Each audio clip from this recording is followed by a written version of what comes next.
to Bedtime Stories with CrispySkates. And tonight we are reading The Wind, I almost forgot, The Wind in the Willows by, we're reading The Wind in the Willows. I don't know. I'm having a moment. And we're going to pick up where we left off last night. So let's go ahead and get started. All right. And if you're wondering what this is, every night I read to my son.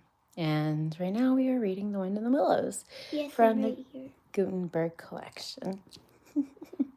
Yes, he's right here. Okay, here we go. They act plays too, these fellows, the mole explained to the rat. Make them up all by themselves and act them afterwards. And very well to do too.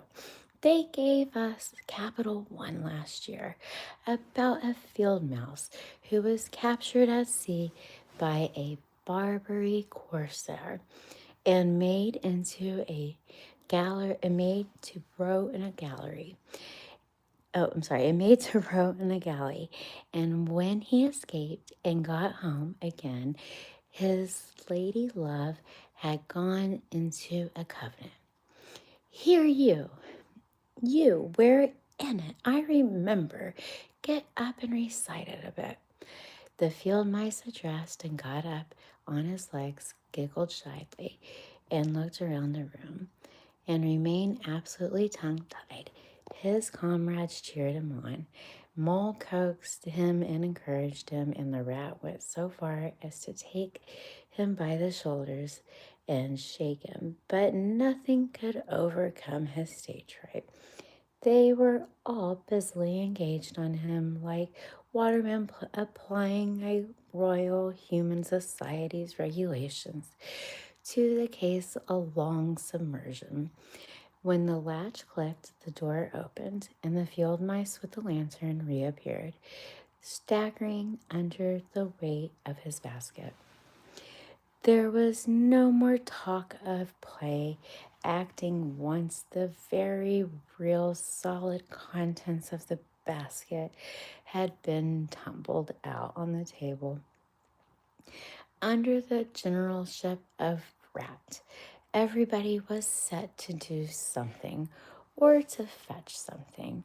In a very few minutes, supper was ready, and Mole, as he took the head of the table in a sort of a dream, saw a lately barren board set thick with savory comforts, saw his little friends brighten faces and beam as they fell without delay, and then let him loose, for he was famished indeed, on the provender so magically provided, thinking what a happy homecoming this had turned out after all.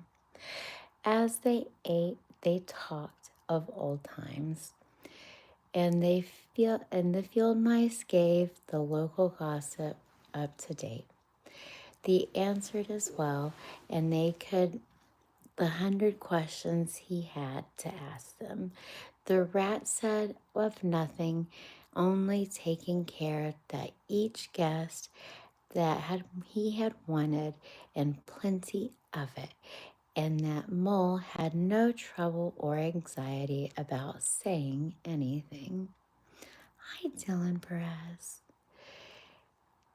They clattered off at last, very grateful and showing wishes of the season, with their jacket pockets stuffed with the remembrances of the small brothers and sisters at home. When the door had closed on the last of them and the chink of the lanterns and had died away, Mole and Rat kicked up the fire, drew in their chairs, and brewed themselves up last nightcap of mulled ale, and discussed the events of the long day. At last, a tremendous yawn. Mole, old chap, I'm ready to drop. Sleepy is simply not a word. That your own bunk over here on that side. Very well, then, I'll take this. What a ripping little house this is. Everything is so handy. He clambered into his bunk bed and rolled himself up in the blankets, and slumber gathered him forth. And the swath of the barley is folded into the arms of the reaping machine. Aw, thanks for being here, everyone. The weary mole also was glad to turn in without delay, and soon had his head on a pillow in great joy and contentment. But ere he closed his eyes, he let them wander around his old room, mellow in the glow of the firelight that played or rested on familiar and friendly things, which had longly been unconsciously a part of him, and now smilingly received him back with rancor. He was now just the frame of the mind that tactful rat had quietly worked to bring about him.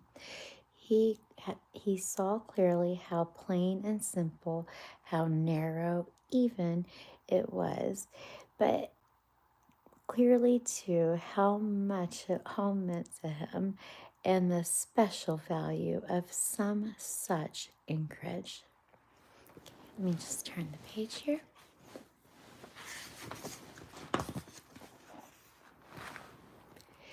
In anchorage in one's existence. He did not at all want to abandon the new life and its splendid spaces, turn to his back on the sun and air and all they offered him, and creep home and stay there. The upper world was too strong. It called him still. Even down here, he knew that there must return to the larger stage. But it was good to think that he had come back to this place which was all of his own, these things which were so glad to see him again, and could always be counted upon for the same simple welcome. It was a bright morning in the early part of the summer. The river had resumed its wonted banks and its accustomed pace, and a hot sun seemed to be pulling everything green and bushy and spiky up out of the earth towards him, as if by strings. The mole and the water rat had been up since dawn, very busy on matters connected with boats and the opening of the boating season, painting and varnishing, mending paddles, repairing cushions, hunting for missing boats and hooks, and so on, and were fishing breakfast in their little parlor and eagerly discussing their plans for the day when a heavy knock sounded on the door. "Bother," said Rat, all over the X. "See who it is, Mole, like a good chap, since you've finished yours." The Mole went to attend the summons, and the Rat heard him utter a cry of surprise. Then he flung the parlor door open and announced with much importance, "Mr. Badger." This was a wonderful thing, indeed, that badgers should pay a form call on them, or indeed on anybody. He generally, let me just turn the page. Sorry, hang on just 1 second.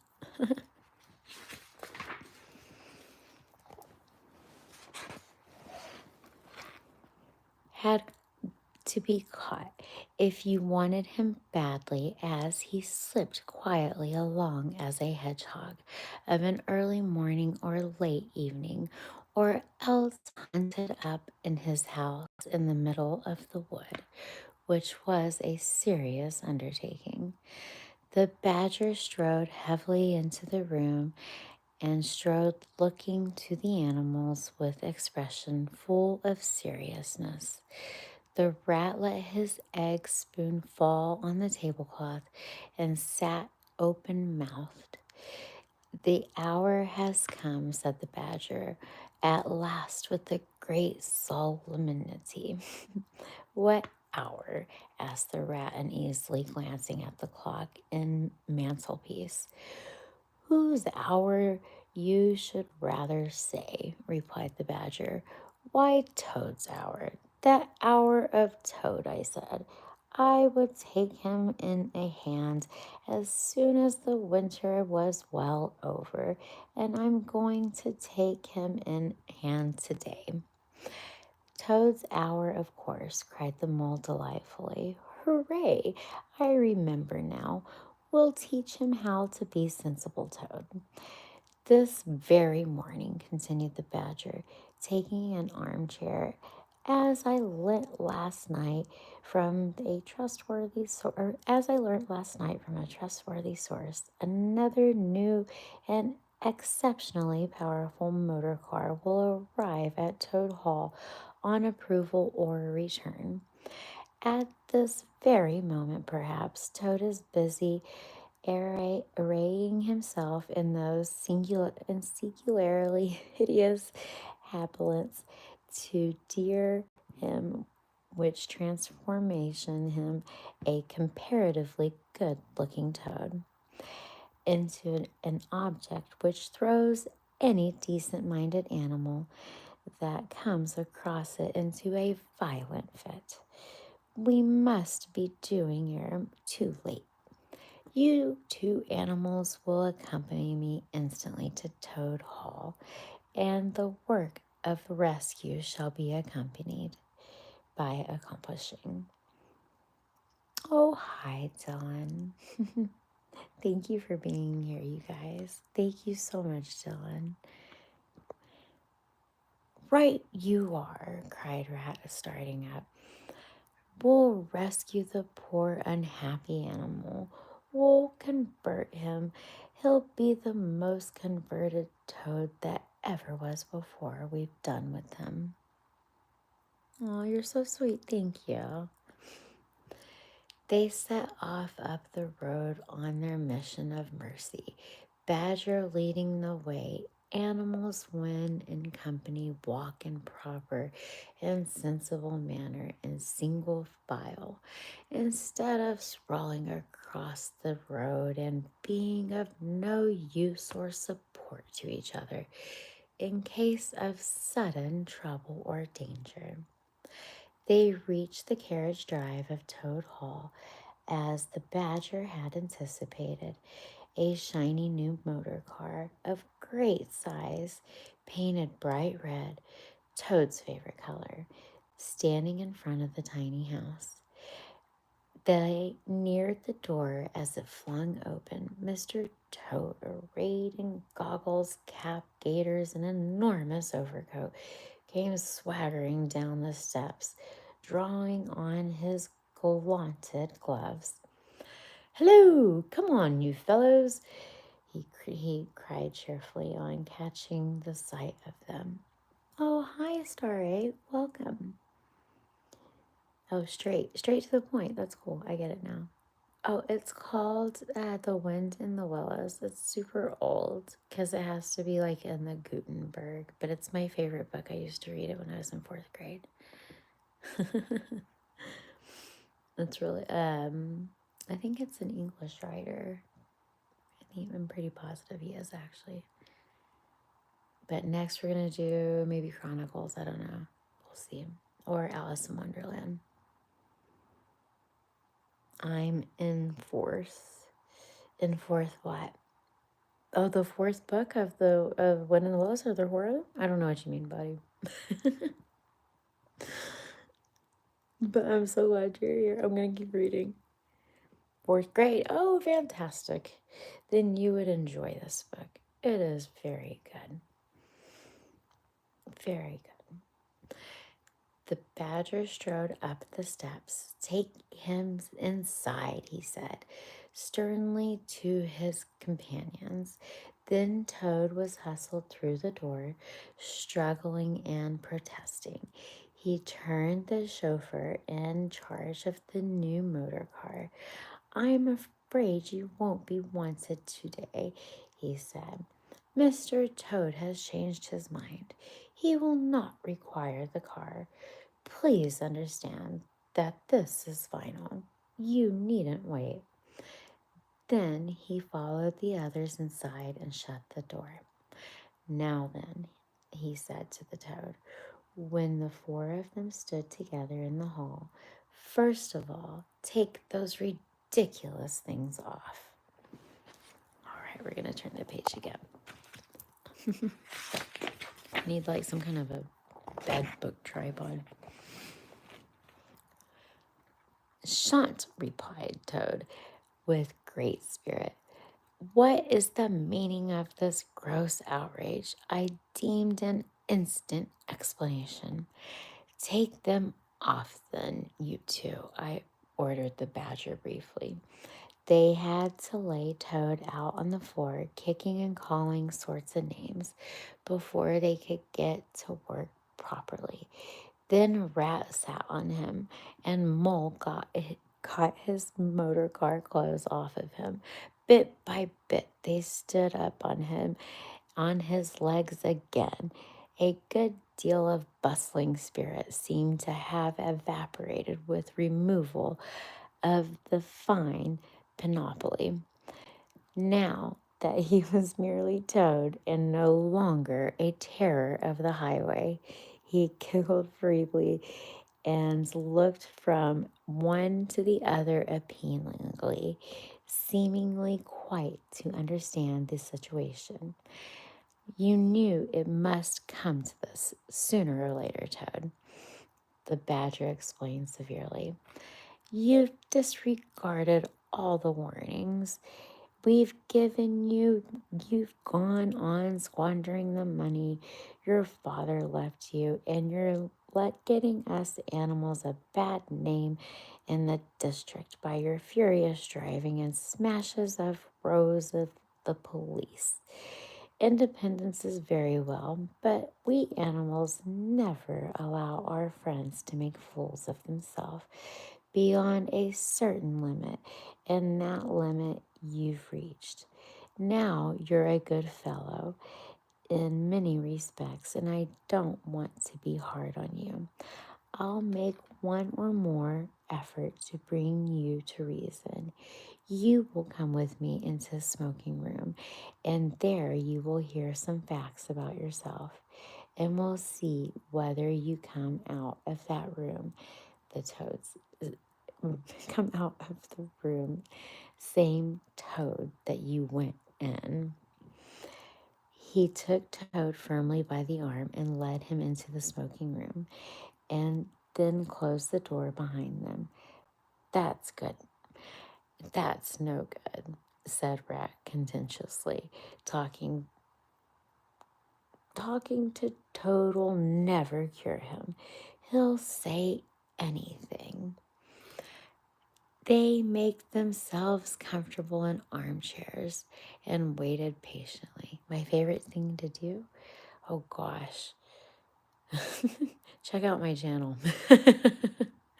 It's just smorgasbord. Welcome to the CrispySkates show. Thank you for asking, though.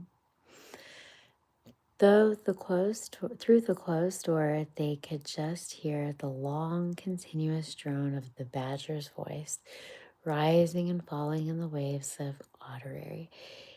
And presently they noticed that the sermon had began to be punctuated in intervals by long-drawn sobs, evidently preceding the bosom of Toad, who was soft-hearted and affectionate fellow, and very easily converted for the fine time being to any point of view.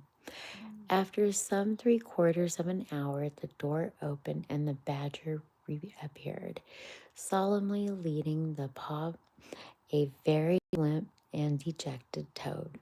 His skin hung baggily about him, his legs wobbled, and his cheeks were furrowed with tears so plentiful, called forth by the badger's moving discourse. "Sit down there, Toad," said Badger kindly, pointing towards the chair. "My friends, he went on.